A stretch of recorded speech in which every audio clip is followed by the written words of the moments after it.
Abraham a eu 2 enfants, Ismaël, Israël. Ils s'aimaient voilà 5000 ans, d'un amour fraternel. Ils cherchaient du fond de leur âme à servir l'Éternel. Le premier fit naître l'islam, le second Israël. Le grand pardon, il est écrit depuis longtemps, depuis la nuit des temps. Le grand pardon, dépêchez-vous, dépêchons-nous de le faire entre nous, attachés par les liens du sang.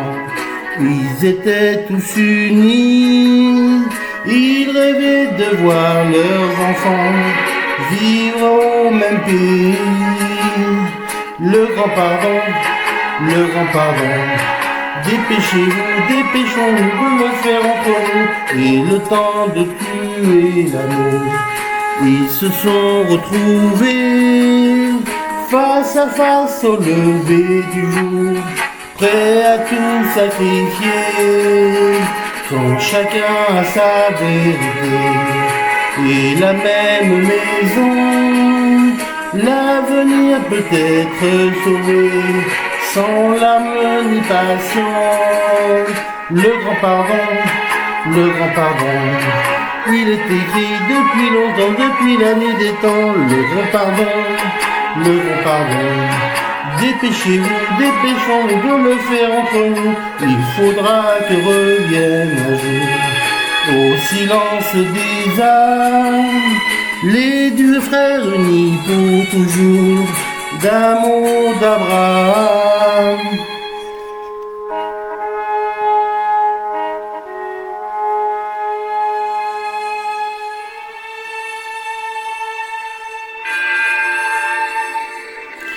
C'est alors qu'on verra couler l'eau, le lait et le miel, qu'ils auront à se partager, les enfants d'Ismaël,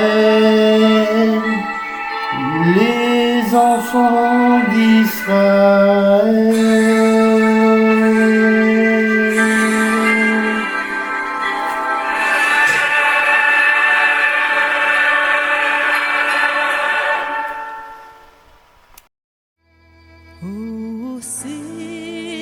Shalom bimroma,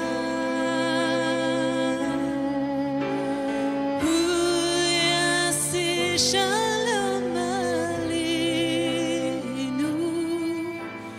ve'al kol Israel. Imru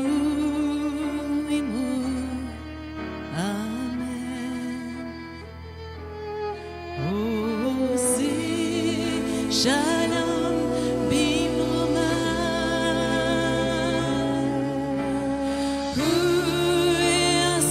shalom aleinu ve'al kol Israel. Imru, amen. Yaseh shalom, Yaseh shalom, shalom aleinu ve'akol Israel. Yaseh shalom, Yaseh shalom, shalom aleinu ve'akol Israel. Yaseh shalom, Yaseh shalom, shalom aleinu ve'al kol Israel. Yaseh shalom, Yaseh shalom, shalom aleinu ve'al kol Israel. Yaseh shalom, shalom, Yaseh shalom, shalom ve'al kol aleinu ve'al Israel. Yaseh shalom, Yaseh shalom, Shalom Aleinu Velkano Israël. Yaseh Shalom, Yaseh Shalom. Shalom Aleinu Velkano Israël. Yaseh Shalom, Shalom, Yaseh Shalom, Shalom.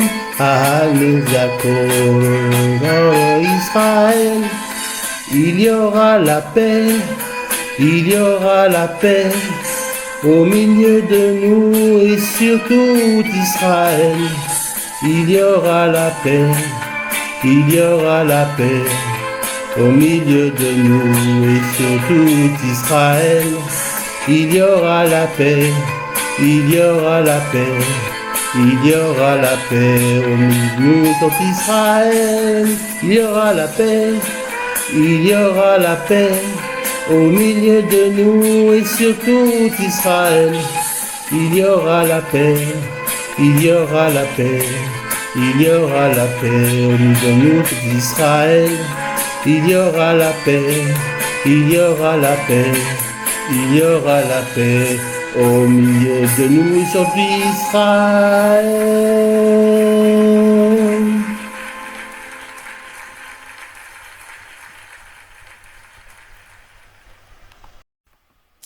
Mes amis, j'ai une pensée pour Israël qui est en guerre actuellement. De nombreuses personnes souffrent, aussi bien dans chacun des deux camps. Et je prie pour la paix dans le monde et pour la paix pour Israël. Alors mes amis, j'aimerais vous dire que la seconde venue de Jésus n'est pas encore annoncée. Car la première chose est la troisième reconstruction du temple, qui n'a pas encore débuté. Tous les plans sont prêts, mais la reconstruction du troisième temple de Jérusalem n'a pas débuté. Il y a à peu près 80% des prophéties qui ont été réalisées, il en manque encore 20%.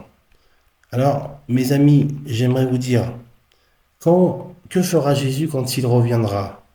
D'abord, il purifiera la terre, il jugera son peuple.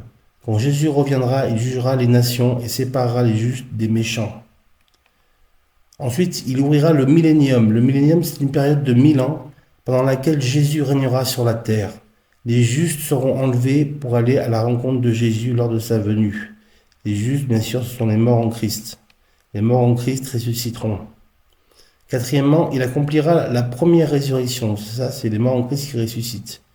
Et donc, ils seront enlevés c'est l'enlèvement de l'Église. L'Église sera enlevée, donc tous les saints, tous ceux qui croient en Dieu seront enlevés pour rencontrer le Sauveur qui descendra des cieux.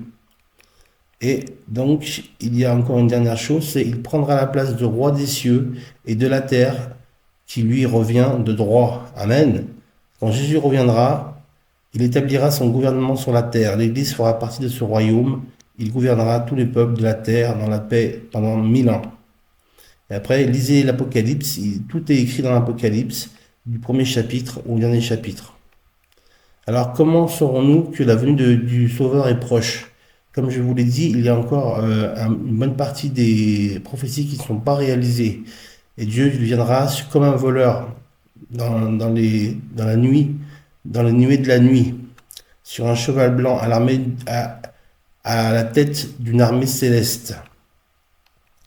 Voilà, donc tenez-vous prêts. Donc le Seigneur nous dit, instruisez-vous par une comparaison tirée du figuier. Dès que ses branches deviennent tendres, c'est ce qui se passe actuellement, et que les feuilles poussent, vous connaissez que l'été est proche, et donc que je reviendrai vous chercher.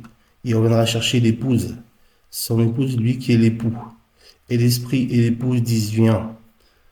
De même, quand vous verrez ces choses arriver, sachez que le Fils de l'homme est proche à la porte. Marc 13, 28, 29. Le Seigneur nous donne aussi des signes pour que nous sachions quand sa venue est proche. Après avoir révélé ces signes, il a mis en garde tout le monde. Veillez donc, puisque vous ne savez pas quel jour le Seigneur reviendra. Tenez-vous prêts, car le Fils de l'homme viendra à l'heure où vous n'y penserez pas. Au chapitre 43 de ce livre, donc de Matthieu, vous trouverez plus de renseignements sur la façon dont nous saurons quand la seconde venue de Jésus s'approchera. Alors mes amis, j'aimerais vous dire que Jésus revient bientôt. Amen. Ne soyez pas atterrés ou ne soyez pas craintifs par rapport à ce qui se passe actuellement. Il y a toujours eu dans l'histoire d'Israël qui n'a jamais reconnu Jésus comme le Messie et qui un jour le reconnaîtra. Donc Jésus reviendra sur la terre et donc le peuple hébreu, puisque le salut vient des Juifs, et donc Jésus était juif, c'était dans la lignée de David, du roi David et du berger David, le troisième roi d'Israël. Donc dans les Écritures, nous pouvons voir que ultérieurement, il voit la seconde venue du Messie au moment où il reviendra sur la terre et délivrera son peuple, donc le peuple hébreu, le peuple juif, son peuple, des nations assemblées pour se battre contre lui. À ce moment-là, les Juifs reconnaîtront Jésus comme étant le Messie et l'adoreront. C'est écrit donc dans Zacharie, chapitre 9, verset 14. Donc, le terme Messie en hébreu signifie celui qui est oint, ou celui qui est oint, et désigne un roi. Le peuple élu d'Israël croyait en la parole de Dieu révélée par les prophètes et promettant qu'il lui enverrait un roi sauveur, le Messie. Telle était son attente messianique. Dieu envoya ce Messie en la personne de Jésus-Christ. Amen. Alors mes amis, pourquoi Jésus, le mont des Oliviers est-il important pour Jésus? Selon la tradition juive, le Mashiach, qui amènera la résurrection des morts, passera en premier lieu par le mont des Oliviers avant d'entrer dans Jérusalem. Zacharie 14, 4. Ce sont les personnes enterrées en ces lieux qui seront les premières ressuscitées. Donc Zacharie, c'est un prophète de l'Ancien Testament. Toutes ces prophéties ont été annoncées des centaines, voire des milliers d'années avant nos temps modernes. Donc en prévision, donc pourquoi Jésus reviendra sur le mont des Oliviers, c'est très important pour la signification de cette venue. En prévision de son arrestation et de sa trahison, Jésus retourne au mont des Oliviers pour prier une dernière fois. Il retourne à l'endroit où le roi David s'est enfui de son fils. Donc Jésus et David sont de la même lignée, filiale, et retourne à l'endroit où le roi David s'est enfui de son fils Absalom, où le roi Salomon adorait les idoles, où les prophètes Ézéchiel et Zacharie ont prophétisé. Amen. Et où lui-même a prié, enseigné et prophétisé. J'aimerais prier, mes amis, pour la paix dans le monde. Peu importe que vous soyez descendant d'Ismaël ou descendant d'Israël, l'essentiel c'est de vivre en paix. Prions pour la paix dans le monde. Prions pour la paix pour Israël, pour la paix en Palestine, pour les hommes de bonne volonté. Et c'est vrai que nous sommes toujours à la merci et aguerris par toutes ces guerres, tous ces bruits de guerre. Prions pour la paix à Jérusalem. En tant que chrétiens qui croient en la Bible, nous considérons l'État d'Israël comme une preuve de l'accomplissement des prophéties qui ont été prononcées par les prophètes de l'Ancien Testament. Donc, gardons à cœur et gardons à l'esprit que Jésus, le salut vient des Juifs, que Jésus était juif. Alors, la prière est un moteur pour nous, une force de proposition et une force d'action pour agir en faveur de la paix. Prier pour la paix, c'est se rapprocher de Jésus. C'est ce qu'on appelle le prince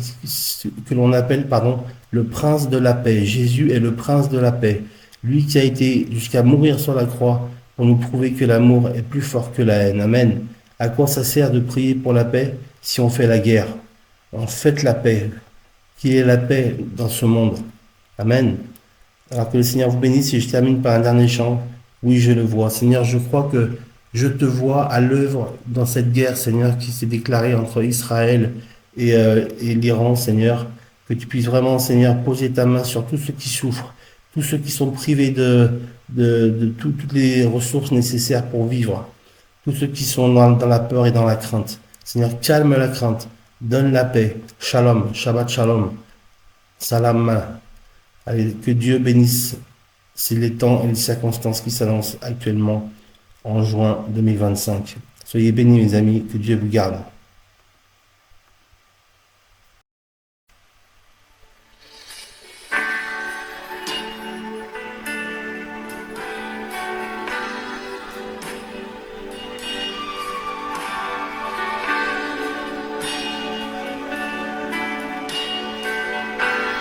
Oui, je le vois.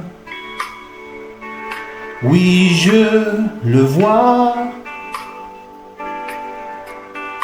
élevé par tous les peuples, assemblés pour l'adorer. Oui, je le vois, oui, je le vois. Mes yeux ont vu l'agneau, le Seigneur sur son trône, qui règne pour toujours. Il remplit le temple de sa gloire, et une armée céleste le loue d'un seul cœur. Joignons nos voix aux leurs, chantons Saint, Saint, Saint est le Seigneur, l'agneau de Dieu.